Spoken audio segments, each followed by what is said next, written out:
दोस्तों नमस्कार। जैसा कि आप देख पा रहे हैं, आज हम लोग देखेंगे आरआरबी एनटीपीसी जो लेवल 2 का जो एग्ज़ाम चल रहा है, जिसमें कि सीबीटी 1 हो गया है, सीबीटी 2 होना है। तो 1900 ग्रेड पे की जो लेवल 2 की पोस्ट है, उसकी सैलरी के बारे में हम लोग देखेंगे आज कि उसमें आपका सिलेक्शन हो जाने पर सैलरी कितनी मिलेगी आपको।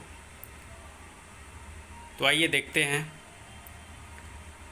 ये लेवल 2 है, 7th पे कमीशन के लेवल 2 की पोस्ट होती है, जिसे 6th पे कमीशन में 1900 ग्रेड पे बोला जाता था, जिसमें कि आपको बेसिक पे के रूप में मिलेगा 19,900 और डियरनेस अलाउंस डीए जो पहले 31% था, 31% था, वो अब 34% हो गया है। तो 19,900 का 34% निकालेंगे आप तो 6,766 रुपये हो जाएगा। इसके बाद नेक्स्ट आता है हाउस रेंट अलाउंस या आवास भत्ता। आवास भत्ता के रूप में आपको आपके बेसिक का 9%, 18% और 27% के हिसाब से मिलता है। यदि कोई सिटी में नहीं है, आप लोकल स्टेशन में हैं, तो आपको 9% के हिसाब से मिलेगा और मिनिमम 1,800 रुपये। तो 19,900 का जब निकालेंगे आप तो मिनिमम कोई एक्सीड नहीं किए रहेगा, इसलिए मिनिमम 1,800 रुपये आपको हाउस रेंट अलाउंस मिल जाएगा। फिर इसके बाद और हाउस रेंट बदलता रहता है। हाउस रेंट में जैसे आप XYZ कैटेगरी के जो सिटीज़ हैं, अलग अलग सबका अलग अलग रेट है, जिसमें बेसिक 8%, बेसिक का 9%, बेसिक का 18%, बेसिक का 27%। तो ये वैरी करेगा सिटी के हिसाब से। इसके बाद आता है परिवहन भत्ता। परिवहन भत्ता के रूप में आपको ड्यूटी पर आने जाने हेतु साइकिल अलाउंस या मोटरसाइकिल अलाउंस कह लीजिए, इसको 1,206 रुपये आपको मिलेगा लेवल 2 के लिए। फिर इसके बाद रात्रि ड्यूटी भत्ता है। जैसा कि आप जानते हैं कि लेवल 2 में एक ट्रेन क्लर्क है, टीएनसी का पोस्ट है, और जूनियर क्लर्क है।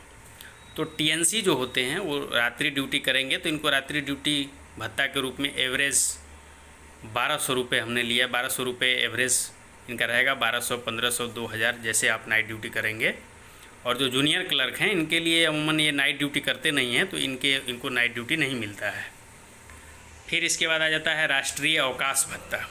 राष्ट्रीय अवकाश भत्ता के रूप में आपको, जैसे नेशनल हॉलीडे हैं, उस दिन आप ड्यूटी करते हैं तो आपको 384 रुपये पर डे के हिसाब से मिलते हैं। साल में 12 नेशनल हॉलीडे होते हैं। 12 नेशनल हॉलीडे में आपको पेड मिलते हैं। उस दिन में आप ड्यूटी करते हैं। चूँकि रेल 24/7 की सर्विस है, तो राष्ट्रीय अवकाश के दिन भी यदि आप काम करते हैं तो आपको 384 रुपये पे किया जाएगा। फिर इसके बाद जूनियर क्लर्क जो हो गए, वो मान लीजिए कहीं ऑफिस के काम से आएंगे जाएंगे, हेडक्वार्टर से 8 किलोमीटर से ज़्यादा जाएंगे, 12 घंटे से ज़्यादा रुकेंगे, तो 500 रुपये पर डे के हिसाब से मिलेगा। एक एवरेज लेकर के 2 दिन का 1,000 टीए हो गया आपका। टोटल जब इसको करेंगे तो 32,256 रुपये हो जा रहा है, जिसमें कि आपका पे, बेसिक पे है, डीए है, आवास भत्ता है, परिवहन भत्ता है, रात्रि ड्यूटी भत्ता है, अवकाश, राष्ट्रीय अवकाश भत्ता है। फिर इसके बाद ट्रैवलिंग अलाउंस है, और इसको टोटल करेंगे आप तो 32,256 रुपये हो रहा है। 32,256 ये आपका ग्रॉस पे हो गया। इसके बाद आप न्यू पेंशन स्कीम के तहत आपके पे प्लस डीए का 10% कट जाएगा एनपीएस में। पे आपका 19,900 है और डीए आपकी है 6,766 रुपये। दोनों का जब आप 10% करेंगे तो 2,667 रुपये हो जाएगा।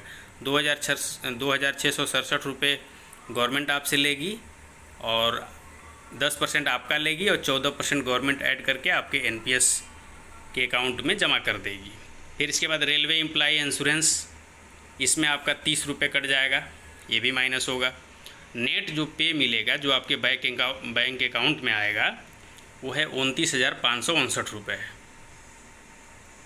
29,559 रुपये मिनिमम है।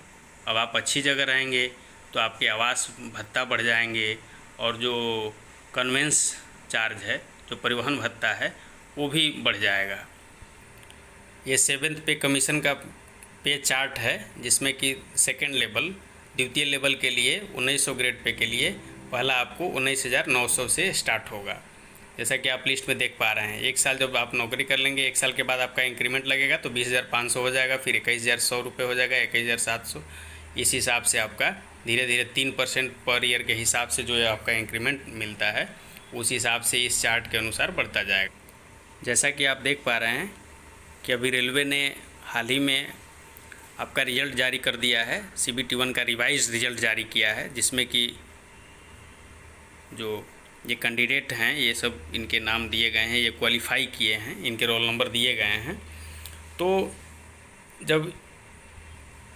जब आप इसको CBT1 पास कर लिए हैं, CBT2 पास करेंगे, डॉक्यूमेंट वेरिफिकेशन वगैरह करके, मेडिकल वेडिकल करके जब आप जॉब में आएंगे तो आपको ये जो पेमेंट हमने बताया उस पेमेंट से आपकी शुरुआत होगी। ये देखिए CBT1 का जो रिवाइज रिज़ल्ट जारी किया है उसके अनुसार इन्होंने जो मेरिट लिस्ट जारी किया है, तो ये है RRB इलाहाबाद का है। ये जनरल के लिए 75 जारी किया है इन्होंने, SC कैटेगरी के लिए 65.44, ST के लिए 53.61, OBC के लिए 71.184, EWS के लिए 65। एक्स सर्विसमैन के लिए जो कट ऑफ हैं इस प्रकार है, UR के लिए 44, SC के लिए 37, ST का नहीं, और OBC जो है कि 34, और फिर इसके बाद ये लेवल 2 जो वैसे डिसेबल लोग हैं उनके लिए जो है। तो CBT2 का तैयारी करिए। Best of luck. Thank you. नमस्कार।